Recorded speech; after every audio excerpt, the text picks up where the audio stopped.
不是雪里雪里，爱吃. Hi fans! Ayan, sa video na ito, tayo po ay maglalaba. Hindi oy. Gagawa po tayo ng ng parang gulaman, para siyang jelly. Gawa siya sa fruit seeds ng IE siya eh. IU. Aywan, basta yon, susulat ko na lang dyan kung ano siya. Meron ito sa Singapore, Malaysia, pero dito siya sa Taiwan pinakamarami. Ang seeds niya ay lasang kamay na to mamaya. Ganyan, nilalagay sa isang supo, tapos nilalaban mo siya, tapos yung... Masarap sana to, kaya lang mahirap gawin eh.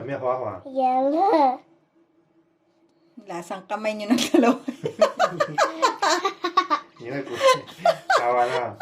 我应该是什么一样？应该是去海贝一样。 Nilalaban talaga. Yung kinukusot mo siya para lumabas yung kanyang katas. At yung katas niya, yun yung magiging jelly. Yung parang gulaman na talaga siya. Kainaman mamaya.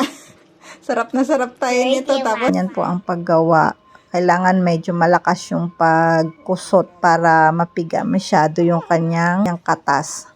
Pagkapiga niyan ay hihintayin lang po ng mga ilang minuto. Medyo kakapal na siya, titigas na, at ayan na nga siya. Kaya lang medyo naparami yung tubig. Kaya medyo masabaw siya. Pero mamaya itatanggalin natin yung sabaw. At ito na nga po ang kinalabasan. Ayan. Meron na po yan. Nilagyan na po namin yan ng syrup at saka lemon. Sarap.